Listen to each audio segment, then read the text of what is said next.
Hi hello. ഇപ്പോൾ trending ആയിക്കൊണ്ടിരിക്കുന്ന ടോൺമി app ആദ്യം download ചെയ്യുക.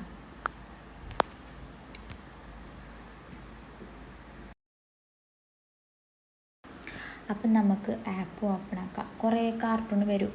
അപ്പം നമുക്ക് ഏത് വേണ്ടതെന്ന് സെലക്ട് ആക്കാം. അപ്പം നമുക്ക് ഒരു ഫോട്ടോ സെലക്ട് ആക്കാം. നമുക്ക് കാർട്ടൂണായിട്ട് മാറ്റേണ്ട ബാക്കിയെല്ലാം ഫോട്ടോ ഇതേപോലെ തന്നെ ചെയ്യാം. നമുക്ക് എത്ര ഫോട്ടോ വേണമെന്ന് അങ്ങനെ എല്ലാ ഫോട്ടോസും ഇങ്ങനെ കാർട്ടൂൺ ഇതുപോലെ ആക്കാം. അപ്പോൾ ഫോട്ടോ റെഡിയായി താഴെ സേവ് എന്ന് ചെയ്യാം. ഇനി നമുക്ക് വേണ്ടത് ഇൻഷൂട്ട് പറഞ്ഞ ആപ്പാണ്. ആപ്പിൽ കയറിയ ശേഷം ഫോട്ടോസിൽ സെലക്റ്റാക്കി ന്യൂവിൽ പോയിട്ട് പ്ലെയിൻ ബാക്ക്ഗ്രൗണ്ട് എടുക്കുക. ഇനി ബാക്ക്ഗ്രൗണ്ട് റിമൂവ് ചെയ്യുക. ടോൺമി ആപ്പിൻ്റെ പേരൊക്കെ മായ്ച്ച് കളയുക.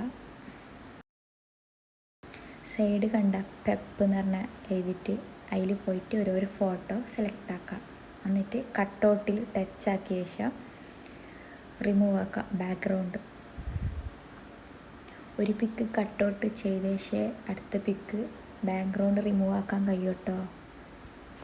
ബാക്ക്ഗ്രൗണ്ട് റിമൂവ് ചെയ്യാൻ വേറെ ആപ്പ് യൂസ് ചെയ്യുക. എൻ്റെ ഇതുള്ളത് കൊണ്ട് ഞാനിത് യൂസാക്കി. ഫോട്ടോ സേവ് ചെയ്ത ശേഷം ആദ്യമേ ഇതിലേക്ക് ആഡ് ആക്കാം. സൈഡ് ക്യാൻവാസ് എന്നതിലേക്ക് ടച്ച് ആക്കാം. ഇങ്ങനെ വേണ്ടവർ ചെയ്താൽ മതി. ഇൻസ്റ്റഗ്രാമിൽ വാട്സപ്പിലെല്ലാം സ്റ്റോറി ഇടുമ്പോൾ ഇങ്ങനെ ആക്കിയാൽ കാണാൻ നല്ല രസം ഉണ്ടാവും. അതുകൊണ്ടാണ് ഞാൻ ഇങ്ങനെ ചെയ്തത്. നമ്മൾക്ക് വേണമെങ്കിൽ മീറ്റ് ഫാമിലി എന്ന് എഴുതിയിട്ട് കുറച്ച് ഇമോജീസ് ഇട്ടെങ്കിൽ നല്ല ലുക്ക് ഉണ്ടാവും. അപ്പോൾ ഫോട്ടോ റെഡിയായി. അപ്പോൾ നിങ്ങൾ എന്തായാലും ഇത് ട്രൈ ആക്കുക. അപ്പോൾ എൻ്റെ വീഡിയോ ഇഷ്ടപ്പെട്ടാൽ എൻ്റെ വീഡിയോ സബ്സ്ക്രൈബ് ചെയ്യുക. എൻ്റെ ഫസ്റ്റത്തെ വീഡിയോ ആണ് ഇത്. ഇഷ്ടപ്പെട്ടാൽ സബ്സ്ക്രൈബ് ചെയ്യുക. ഓക്കെ, അപ്പോൾ ബൈ.